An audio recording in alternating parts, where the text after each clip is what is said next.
Well, my name is GreenCreutho and welcome to a read-through of ProRevenge. Our first story is by Little Bitty Pretty One.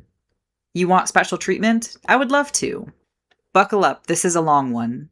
Once upon the before time in 2015, I worked my way through nursing school as a waitress in a restaurant. This restaurant did not advertise, they prided themselves on word of mouth for popularity. This is important. I had been there for several months at this point, and had proved myself reliable and knowledgeable enough to help train new waiters. Not technically a trainer, but could be relied upon to support new workers once the trainers set them loose. We had one older guy who had just been released. He was a little awkward, little shy, and worried about mistakes. Absolutely expected. And he was great to work with. On the night of our tale, he was in the section next to mine. Easy to keep an eye on and easy to hop in and prop him up when he hit the weeds. This was his first night with his own complete section. Weeds would abound. I was ready. What he wasn't ready for was his first demanding round table of about 6 people, 20-somethings with attitude. He came to me worried and confused. They want XYZ, but I don't think that's on our menu, right? She says we have the ingredients and just make it, that the other location makes it all the time. Yes, I could have taught him to stand his ground, but nerves and first night with your own section isn't the time for this to go over well. So I told him ask the back line and see if they were willing. If not, I would talk to the table. Cooks were fine with it, basically a wrap if I remember correctly, so no problem, from our end. This was apparently the cue for the leader of the table to demand something every time he came to the table. As soon as he brought the last requested item, she needed something else. I thought it was possible and had been keeping an eye on him. Seeing his panicked face, I gave him a nod and started checking in on his other tables, slotting them into my own table cycles. Reasons I'm paired with him. This carried on for their entire meal, incredibly needy and demanding his attention with zero apology or kindness. I made sure to catch him in the back to prepare for possibly not getting no tip, but to calm the panic, and to remind him I would not be touching the tips from his other tables. Honestly, this poor guy looked like he was about to quit on the spot. This leader was rude and impatient and gave him no space to breathe. I was his emotional support animal at this point, but knowing he was at least twice my age made it even worse for him. The table had come in close to the end of the night and ended up staying past our section's closing, so they were the last table on our side of the restaurant. Perks of closing with a new waiter, getting cut early. That's when he came to me asking how to do an employee discount, and they wanted to use more than one on a single ticket. Was that okay? I was confused. Wait, employee? That's when he shared that she had spent the entire meal berating and making fun of him because 1, she was a trainer at our other location, and 2, he was the worst waiter she had ever seen. No wonder the other location made her special meals, and zero surprise he was such a wreck.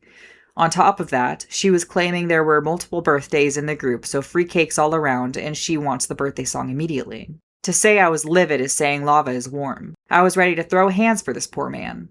Instead, I told him to prep the cakes, but don't go out yet. I would get the boss about employee discount. Not needed, we could do it ourselves, but this was such a special case. And I would gather the workers for the birthday song. Managers there were absolutely amazing. We loved each one and all of them had our backs. Very rare in restaurants, so this almost the best part. I gave the front-end boss a quick rundown of the table's antics. Remember the word-of-mouth restaurant mentality? Yeah. Boss was not having a restaurant employee acting so cruelly, even if she wasn't his employee. I asked permission for what I wanted to do. He smiled and gave permission as he grabbed the employee numbers given for the discounts, which that trainer would have known could not be stacked, and told me he had a boss-to-boss phone call to make. I then ran to every employee I could grab. Remember, half the restaurant was closing down, so we had several people available, including a dishwasher, and gave them the fastest explanation of the table and the plan. And then I told the poor nerve-wracked server that we were ready to drop cakes. The crowd that arrived to that 6-person tabletop was honestly the largest we had ever had for a birthday song, and I am pretty confident the largest the restaurant had ever seen. We served free cakes in front of every seat, and the leader had the most self-satisfied smirk as we all grinned ecstatically and lined up to sing. And oh, did we sing! We all sang the birthday song as loud as possible. Please do recall they were the last table in the section, and for your imaginings, I should mention this table was in the corner as well. So we were screaming the birthday song, it was bouncing back from the corner as well, and it was an excruciatingly long song. Their smiles dropped immediately and hands covered their ears as they jumped with the audio onslaught.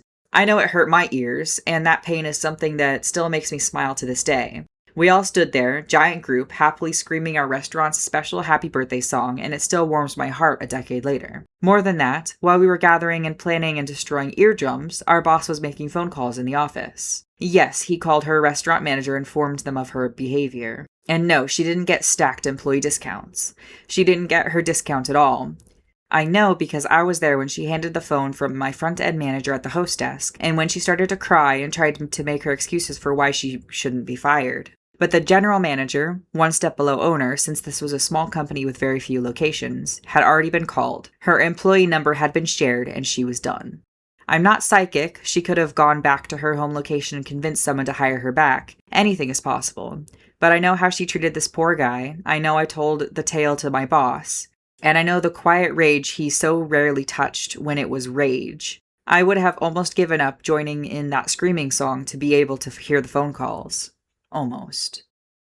Our next story is by BB Keys, the HOA President's Long Goodbye. Posting on behalf of a friend who isn't on Reddit. This is for you, Jake. When I moved into my suburban neighborhood, I expected peace and quiet. Instead, I walked into a petty dictatorship run by our HOA president, Todd. Todd was the worst kind of leader, the kind who loved power but hated accountability. He enforced ridiculous rules, like fining people $200 for leaving their trash cans out a minute past 9 o'clock. But blatantly ignored the rules when it suited him. His own yard was a mess of unpermitted structures, and his fence was taller than allowed by city ordinances. But Todd's true sin? Using the HOA as his personal piggy bank. At first, I tried reasoning with him. My fence was slightly off color because the approved stain wasn't available, and he fined me $500. I explained, provided receipts, and asked for leniency. Todd smirked, said, "Rules are rules," and walked away. That's when I decided I would take him down. Not with screaming or public arguments, but methodically, legally, and in a way he'd never recover from. Step 1. Become the inside man. Todd's first mistake was underestimating me. I volunteered for the HOA board under the guise of wanting to get involved in the community. I played the part of the eager, naive newbie perfectly. For 2 years, I attended every meeting, quietly observing how Todd operated. I learned he controlled the board by bullying other members and burying them in paperwork. He'd push through votes when only his allies were present and conveniently lose paperwork submitted by dissenting homeowners. I kept my head down, took detailed notes, and waited. My goal was to outlast his term as president so I could begin making changes. Then I discovered Todd's second mistake. He wasn't just a bully, he was a thief. Step 2. Follow the money. Todd loved to brag about how he kept the HOA's finances in order, but something didn't add up. The annual HOA fees were high, much higher than in similar neighborhoods. But the common areas were falling apart. The pool was closed half the summer due to maintenance issues, and the landscaping looked like it hadn't been touched in months. I started digging. As the HOA treasurer, Todd had access to all the accounts, but he was notoriously cagey about sharing financial details. I asked for the budget during a meeting, and Todd laughed it off, saying, "Don't worry, I've got it under control." I filed a formal request for the financial records, which, under HOA rules, he was required to provide. Weeks went by with no response. That's when I started talking to neighbors. Turns out, I wasn't the only one suspicious. Over a dozen homeowners had requested access to the budget over the years, only to be ignored. One neighbor claimed Todd had used HOA funds to install a new patio at his house, while another swore he'd seen Todd's kids at the community pool during its maintenance closure. Armed with these suspicions, I filed a formal complaint with the HOA board, forcing Todd to provide the records. He stalled, but I wasn't backing down. Step 3. Build the case. When Todd finally handed over the financial documents, they were a mess. Invoices were missing, payments were mislabeled, and some expenses were downright bizarre. A $15,000 landscaping fee paid to a company that didn't exist. Thousands spent on administrative costs with no explanation. I cross-referenced the HOA's bank statements with public records and found the smoking gun. Todd was funneling money to his personal accounts. Even better, I discovered Todd had been inflating contractor fees, pocketing the difference and splitting the profits with his buddy, a shady contractor who handled most of the HOA's maintenance. I compiled everything into a detailed report, complete with spreadsheets, photos, and notarized statements from neighbors who had seen Todd's antics firsthand. Step 4. The coup. I waited for the annual HOA meeting, which was typically a snooze fest attended by only a handful of homeowners. But this time, I made sure people showed up. I spent weeks knocking on doors, explaining what Todd had been up to. I didn't share everything, just enough to get people angry and curious. On the night of the meeting, the room was packed. Todd started the meeting like usual, droning on about how difficult it was to manage the HOA and how much he'd sacrificed for the community. That's when I stood up. I calmly asked if he could explain some discrepancies in the budget. Todd laughed nervously and said, "I don't think this is the time or place." I replied, "Actually, Todd, it's the perfect time." I handed out copies of my report to everyone in the room. The mood shifted instantly. People started reading, whispering, and then shouting. Todd tried to regain control, but it was too late. I called for a vote to remove him as the president. By the end of the night, Todd was out. Step 5. The final blow. After Todd was removed, we hired an independent auditor to go through the HOA's finances. They confirmed everything. Todd had embezzled $50,000, mismanaged tens of thousands more, and committed multiple counts of fraud. We reported him to the police and filed a civil lawsuit to recover the stolen funds. But it didn't end there.